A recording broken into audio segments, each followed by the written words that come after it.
Hi, Dr. Urban here, and I want to talk to you about cholesterol, dietary cholesterol, and cholesterol in your blood. I came back from the doctor this week and had some blood tests, and I've been studying cholesterol for some time, trying to get a grasp of what I think are the issues because cholesterol is a controversial subject, which means some of you will take what I have to say and you will not agree, in which case I would encourage you to make comments in the description below if you want to balance out my comments.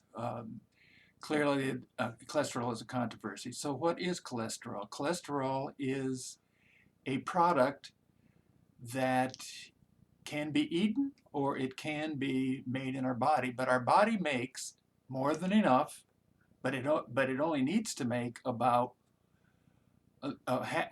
half the weight of a copper penny, something like 1 gram per day, and that's that. So we do need some, we don't need much, and your body makes more than enough. So the issue is if your cholesterol comes from animals, so if I say something like a plant-based diet, you know that implies, and in fact is true, there's no cholesterol in it. So we're going to be talking about people who are concerned about eating better and how to get there from here. So cholesterol, the four most common sources of cholesterol in your diet happen to be eggs, chicken,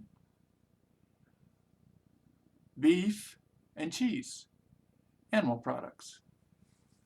But the issue comes, there's a big movement.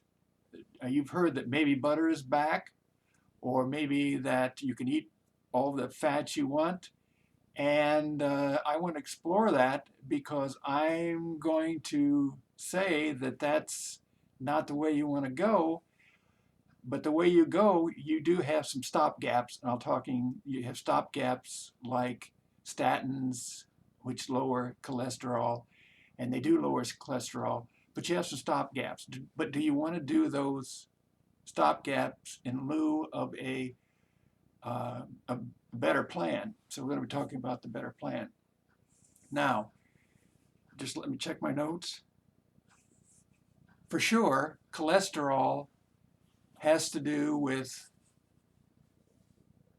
cardiovascular disease. So if you have elevated cholesterol, you have an elevated risk of cardiovascular disease. I know that's controversial, but not to me. And I think there's some manipulation of the studies due to the fact that cholesterol, if you're eating cholesterol, you have cholesterol in your diet, then adding cholesterol, as in a study, may not change your cholesterol very much.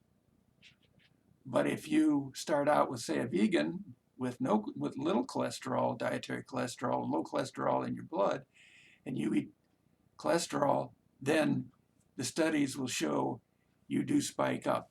So it's a curvilinear response where you see the big changes at the low levels of cholesterol.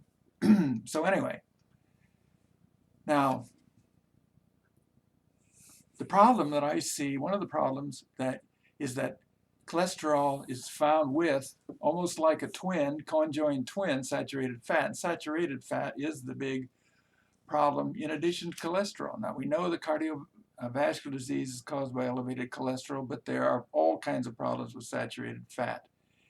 And that can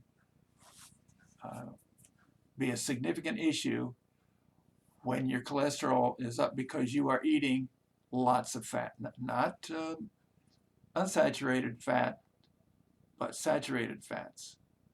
And finally, what I wanted you to see, what makes humans different? Just think about this, and I do want to leave this thought with you as we close here, that humans and plants differ among many things, but although this can move, humans have cholesterol in every cell in their body. It adds to what we call pliability. You're able to move around, bend, shift, this sort of thing. Things give like plants don't. They have rigid cell walls. We have pliable cell walls. The pliable cell walls are not wholly made out of cholesterol. Cholesterol is part of the cell wall, an important part of cell membranes. So, don't make any changes to your healthcare regimen without first consulting your healthcare provider. This video is for information purposes only. But do consider, if you want to cut back on your cholesterol, as I did, I've carried a high cholesterol until recently, and my last cholesterol was 168 milligrams per deciliter, and that's well within the advisable range, and also my triglycerides and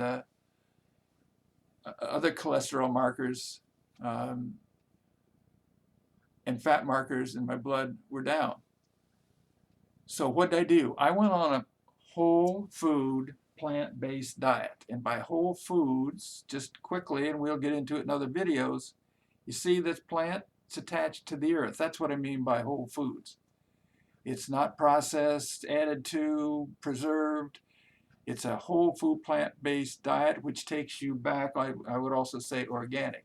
So I can do it, you can do it. If you're going to go light, then you may want to go with the statins, because statins will lower your cholesterol, and you'll be taking the statins in lieu of maybe a better diet, but that may be the way to go. But I can't make that decision for you, because cholesterol definitely causes heart disease, and if you're going to go light, you may have to make that adjustment. And cholesterol fights toxins. So you may have a high cholesterol because you're fighting toxins. You see how it gets complicated, and you want to drop that cholesterol? Try your diet. If you don't want to go that route, well, you have some options. They're less attractive to me because of the issues with statins. For one thing, they do work, but they have a higher incidence of diabetes. You have mental confusion, which I personally have experienced, and it's very real. Weight gain, and a couple other things. So the statins are not without cost. So make a decision. Cholesterol is not bad in all circumstances, and think about controlling it with the right choices. Be well.